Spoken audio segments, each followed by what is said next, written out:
ಎಲ್ರಿಗೂ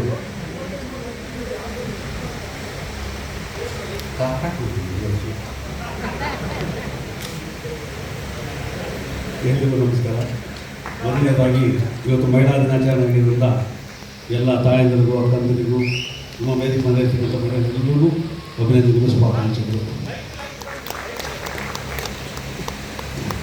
ಓಕೆನಾ? ಓಕೆ. ಇವತ್ತು ನಿಜವಾಗ್ಲೂ ಒಂದು ಸಂತೋಷ ತಂದಿರತಕ್ಕಂಥ ವಿಷಯ ನನಗೆ. ಯಾಕೆಂದರೆ ಇದೇ ಸಿನಿಮಾ 100 ದಿವಸ ಆಚರಿಸಿದಾಗ ಚೌಡಯ್ಯ ಮೆಮೋರಿಯಲಲ್ಲಿ ನಾನು ಒಂದು ಫಂಕ್ಷನ್ ಮಾಡಿದ್ರು. ಆ ದಿನ ನೆನಪಾಗ್ತಾ ಇದೆ ನನಗೆ. ಇದೇ ಥರ ವೇದಿಕೆ ಮೇಲೆ ನಾವು ವಿಷ್ಣುವರ್ಧನ್ ಸರ್, ಪ್ರಿಯಾಂಕಾ ಮೇಡಮ್ ಎಲ್ಲ ಕೂತಿದ್ವಿ. ಆವತ್ತು ಅನೇಕ ಸಂತೋಷ ವಿಷಯಗಳನ್ನ ಹಂಚ್ಕೊಂಡಿದ್ವಿ. ಆ ದಿನ ನನಗೆ ಇವತ್ತು ನೆನಪಾಗ್ತಾ ಇದ್ದೀವಿ ವೇದಿಕೆ ಮೇಲೆ ಕೂತಾಗ. ವಿಷ್ಣು ಸರ್ ಜೊತೆಯಲ್ಲಿ ಪ್ರಯಾಣ ದೊಡ್ಡ ಪ್ರಯಾಣ ನಂದು. ಸುಮಾರು ಒಂದು 30-35 ವರ್ಷದ ಪ್ರಯಾಣ. ನಾನು ಮೊದಲನೇ ಸಲ ಅವ್ರನ್ನ ಭೇಟಿಯಾಗಿದ್ದು ಜನನಾಯಕ ಚಿತ್ರದಲ್ಲಿ ದೇವನಹಳ್ಳಿಯಲ್ಲಿ ಅಂಗಡಿ ಬೀದಿಯಲ್ಲಿ ಶೂಟಿಂಗ್ ನಡೀತಾ ಇತ್ತು. ಆವತ್ತೇ ಮೊದಲನೇ ಸಲ ನಾನು ಅವ್ರನ್ನ ಭೇಟಿಯಾಗಿದ್ದು ಅವ್ರ ಜೊತೆಯಲ್ಲಿ ಆ್ಯಕ್ಟ್ ಮಾಡಿದ್ದು ಸುಬ್ರ ಸಹ ಆವತ್ತೇ. ಆವತ್ತು ಶುರುವಾಗಿದ್ದ ಪ್ರಯಾಣ ಹಾಗೆ ಸಹ ಕಲಾವಿದನಾಗಿ ಅವ್ರ ಜೊತೆಯಲ್ಲಿ ನೆಗೆಟಿವ್ ಕ್ಯಾರೆಕ್ಟರು ಮಾಡ್ತಾ, ಪ್ಯಾರಲಲ್ ಹೀರೋ ಆಗಿ ಮಾಡ್ತಾ, ಎಲ್ಲ ಥರದ ಪಾತ್ರಗಳನ್ನ ಮಾಡಿಕೊಂಡು ಅವರು ತಮ್ಮನಾಗಿ ಪಾತ್ರಗಳನ್ನ ಮಾಡಿ ಎಲ್ಲ ಥರದ ಪಾತ್ರಗಳನ್ನ ಮಾಡಿ 30 ವರ್ಷ ಜೀವನ ಸಾಗಿಸಿದ್ದೀವಿ. ಅವರಿಂದ ಕಲಿತಿದ್ದು ಬಹಳಷ್ಟು ಇದೆ. ಎಲ್ಲರೂ ಹೇಳಿದಾಗೆ ಶಿಸ್ತು ಅನ್ನೋದು, ಒಂದು ಚಿತ್ರರಂಗದಲ್ಲಿ ಶಿಸ್ತು ಹೇಗಿರಬೇಕು, ಕೆಲಸಕ್ಕೆ ಹೇಗೆ ಗೌರವ ಕೊಡಬೇಕು, ಪ್ರೊಫೆಷನ್ಗೆ ಗೌರವ ಕೊಡಬೇಕು, ಪ್ರೊಫೆಷನ್ ಎಲ್ಲದಕ್ಕಿಂತ ಹೇಗೆ ಮುಖ್ಯ ಆಗುತ್ತೆ ಅನ್ನೋ ವಿಷಯಗಳನ್ನೆಲ್ಲ ಅವರಿಂದ ಕಲಿತಿದ್ದು. ಹಾಗೆ ಪರ್ಸನಲಾಗಿ ತುಂಬ ಸಮಯ ಅವ್ರ ಜೊತೆ ಕಳೆದಿದ್ದೀವಿ. ಬಾಬು ಅವರು ಹೇಳಿದಾಗೆ ಕೋಟಿ ಚಿತ್ರದಲ್ಲಿ ಆಗ ನಾನೇ ಒಬ್ಬ ಹೀರೋ ಆಗಿ ತುಂಬ ಬ್ಯುಸಿಯಾಗಿದ್ದೆ. ಆ ಪಾತ್ರಕ್ಕೆ ಬಾಬು ಅವರು ಬಂದಾಗ ಬಾಬು ನಾನು ಮಾಡ್ಬೇಕಾ ಈಗ, ಯಾಕೆ ಬಾಬು ಅಂತೆಲ್ಲ 1-2 ಸಲ ತರದೆ. ಆಮೇಲೆ ಬಾಬು ಬಂದು ವಿಷ್ಣು ಸರ್ ಹೇಳ್ತಿದ್ದಾರೆ ದೇವರೇ ಇರಬೇಕು ಅನ್ನೋ ಜೊತೆಯಲ್ಲಿ ಬಾಂಬೆಯಲ್ಲಿ ಅದೇನು ಮಾಡ್ತೀನಿ ಗೊತ್ತಿಲ್ಲ. ಅದು ಸೂರಪ್ಪ, ಅದು ಸೂರಪ್ಪ ಕಳೆದಿದ್ದು. ಸೂರಪ್ಪ ಪಿಕ್ಚರ್ಗೆ ಮಾತು ಮಾತಾಡಲಿಲ್ಲ. ಒಂದು ಜ್ಞಾಪಿಸ್ಬಿಡ್ತೀನಿ. ಸೂರಪ್ಪ ಸಿನಿಮಾದಲ್ಲಿ ದೇವರಾಜ್ ಸರ್ಗೆ ನಾನು ಚರಣ್ ರಾಜ್ ಅವರ ಪಾತ್ರನ ಮಾಡಬೇಕು ಅಂತೇಳಿ ತೊಗೊಂಡೋಗಿ ಕ್ಯಾಸೆಟ್ ಕೊಟ್ಟಿದ್ದೆ. ಕ್ಯಾಸೆಟ್ ನೋಡ್ಬಿಟ್ಟು ನೆಕ್ಸ್ಟ್ ಡೇ ಬೆಳಿಗ್ಗೆ ಫೋನ್ ಮಾಡಿ ಬರ್ತೀಯಮ್ಮ ನಿಮ್ಮ ಮನೆಗೆ ಅಂದರು.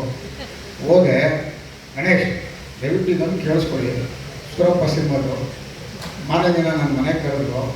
ಅಲ್ಲಮ್ಮ ನೀನು ನನ್ನ ಏನು ಅಂದ್ಕೊಂಡಿದ್ದೆ ಅಂದರು. ಯಾಕೆ ಸರ್ ಅಂದರೆ, ವಿಷ್ಣು ಸ್ಟಾರ್ ಸ್ಟ್ಯಾಚ್ಯೂನ ನಾನು ಹೊಡೆಯೋದಂತೆ ಹೊಡೆದ್ಬಿಟ್ಟು ನನಗೆ ಥಿಯೇಟ್ರಲ್ಲಿರೋರೆಲ್ಲ ನನ್ನ ಬೈಯೋದಂತೆ. ಇದು ಬೇಕಮ್ಮ ನನಗೆ, ಯಾವುದೇ ಕಾರಣಕ್ಕೂ ದಯವಿಟ್ಟು ಈ ಪಾತ್ರನ ನಾನು ಮಾಡಲ್ಲ ಅಂತೇಳಿ ವಿಷ್ಣು ಸರ್ ಮೊಬೈಲ್ನ 1 ವಾರ ಅವಾಯ್ಡ್ ಮಾಡೋದು. ಆಮೇಲೆ ನಾನು ಹೇಳ್ಬಿಟ್ಟೆ. ಅದಕ್ಕೆ ವಿಷ್ಣು ಸರ್ಗೆ ಇವರೇ ಫೋನ್ ಮಾಡಿ, ಸರ್ ನೀವು ಏನು ಪಾತ್ರ ಕೊಟ್ಟರು ನಾನು ಮಾಡ್ತೀನಿ, ನಿಮ್ಮ ಸ್ಟ್ಯಾಚ್ಯೂನ ಹೊಡೆದು ಥಿಯೇಟ್ರಲ್ಲಿ ಬೇರೆಯವ್ರನ್ನೆಲ್ಲ ಕರೀತಾರೆ ಸರ್, ಬೇಡ ಸರ್ ಅಂತೇಳಿ ಆ ಪಿಕ್ಚರಲ್ಲಿ ತಪ್ಪಿಸ್ಕೊಂಡ್ರು. ಆದರೆ ನೆಕ್ಸ್ಟ್ ಇಮಿಡಿಯೇಟಾಗಿ ಕೊಟ್ಟಿದ್ದೊಬ್ಬ ಸಿನಿಮಾದಲ್ಲಿ ಏನೋ ಮಾತಾಡಿದೆ ಬಾಬಿ ಬಂದು ಆ ಪಾತ್ರನ ಮಾಡಿಕೊಟ್ರು. ಅದು ಅವ್ರ ಬಗ್ಗೆ ಇದ್ದಂಥ ಒಂದು ಪ್ರೀತಿಗೆ ಒಂದು ಗೌರವ. ಅದರಿಂದ ಆ ರೀತಿ ಪಾತ್ರ ಮಾಡೋದಕ್ಕೆ ನಾನು ಒಪ್ಕೊಂಡಿರಲಿಲ್ಲ.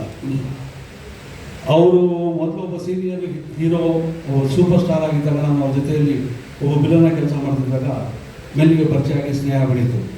ಆ ಸ್ನೇಹ ಎಷ್ಟು ಮಟ್ಟಿಗೆ ಹೋಯ್ತು ಅಂದರೆ, ಅವರಿಗೆ ನಾನು ಇಡೀ ಚಿತ್ರರಂಗದ ಪ್ರಯಾಣದಲ್ಲಿ ನನಗೆ ಒಬ್ಬ ದೊಡ್ಡಣ್ಣನ ಥರನೇ ಇದ್ದರು. ಅವರು ಅಷ್ಟೇ ಪ್ರೀತಿಯಿಂದ ನೋಡ್ಬೋದಾಗಿದೆ. ನಾವೆಲ್ಲರೂ ಒಟ್ಟಿಗೆ ಒಂದು 2-3 ವರ್ಷ ಕಾಲ ಕಲಾವಿದರ ಸಂಘದ ಕಮಿಟಿಯಲ್ಲಿದ್ವಿ. ವಿಷ್ಣು ಸರ್ ಅವರು ಅಧ್ಯಕ್ಷರಾಗಿದ್ದರು, ನಾನು ಸೆಕ್ರೆಟರಿ ಆಗಿದ್ದೆ. ಆಗ ವಾರವೂ ಮೀಟ್ ಮಾಡ್ತಾಯಿದ್ವಿ, ಮೀಟಿಂಗ್ಗಳಿಗೆ ಅದಕ್ಕೆ ಇದಕ್ಕೆ ಅಂತ. ಅದು ಮೀಟ್ ಮಾಡ್ತಾಯಿದ್ದು ನಾವೆಲ್ಲೂ ಅಲ್ಲ, ಅವ್ರ ಮನೆಯಲ್ಲಿ ಕೂತ್ಕೊಂಡು ಸಂಜೆ ಹೊತ್ತು ಹರಟೆ ಹೊಡ್ಕೊಂಡು ಮಾತಾಡಿಕೊಂಡು ಸಂಘದ ವಿಷಯಗಳು ಮಾತಾಡ್ಕೊಂಡು ಕಾಲ ಕಳೀತಾ ಇದ್ವಿ.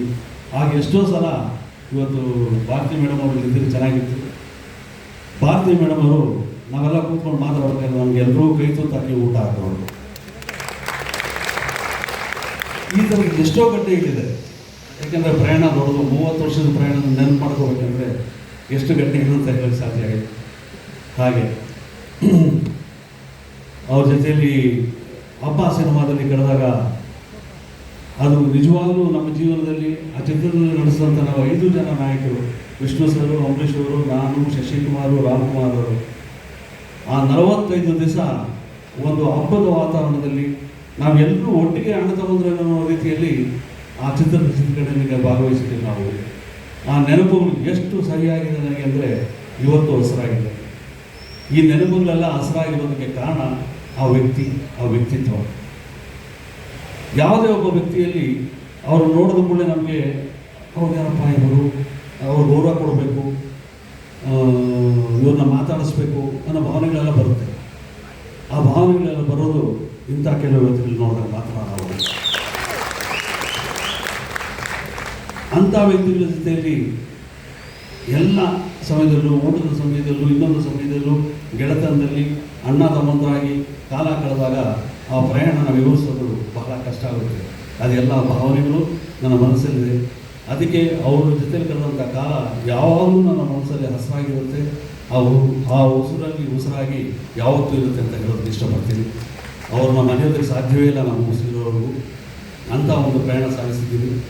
ಅವ್ರ ಜೊತೆಯಲ್ಲಿ ಆ ಪ್ರಯಾಣ ಮಾಡೋದಕ್ಕೆ ನಮಗೆ ಅನುಕೂಲ ಮಾಡಿಕೊಟ್ಟಂಥ ನಮ್ಮ ನಿರ್ಮಾಪಕರಾಗಲಿ, ನಿರ್ದೇಶಕರಾಗಲಿ, ಇಂಥವ್ರಿಗೆಲ್ಲ ನಾವು ಧನ್ಯವಾದಗಳು ಹೇಳಬೇಕು. ಅಂಥ ಕಲಾವಿದರಲ್ಲಿ ನಮ್ಮ ಕೆಲಸ ಮಾಡೋದಕ್ಕೆ ಅವಕಾಶ ಮಾಡಿಕೊಟ್ಟಿದ್ದಕ್ಕೆ, ಅದೆಲ್ಲ ಮಾಡಿ ಆ ಪ್ರಯಾಣ ಮಾಡಿದ್ದಕ್ಕೆ ಇವತ್ತು ನಿಮ್ಮ ಮುಂದೆ ನಿಂತಿದ್ದೀವಿ. ನಿಮ್ಮ ಮುಂದೆ ನಿಂತು ನಿಮಗೆ ಧನ್ಯವಾದಗಳು ಹೇಳ್ತೇನೆ. ನಿಮ್ಮ ಅಭಿಮಾನಕ್ಕೆ, ಪ್ರೀತಿಗೆ ಸದಾ ಹೀಗೆ ಇರಲಿ ಅಂತ ಕೇಳಿಕೊಂಡು ನಿಮ್ಮ ಮಾತು ಮುಗಿಸ್ತೀನಿ. ಇನ್ನು ಉಪೇಂದ್ರ ಅವರು, ಗಣೇಶ್ ಅವರಿದ್ದಾರೆ, ಅವರೆಲ್ಲ ಭಾಳ ಸ್ವಾರಸ್ಯಕ್ಕೆ ಮಾತಾಡ್ತಾರೆ. ಅವ್ರ ಮಾತುಗಳನ್ನ ಕೇಳಿ.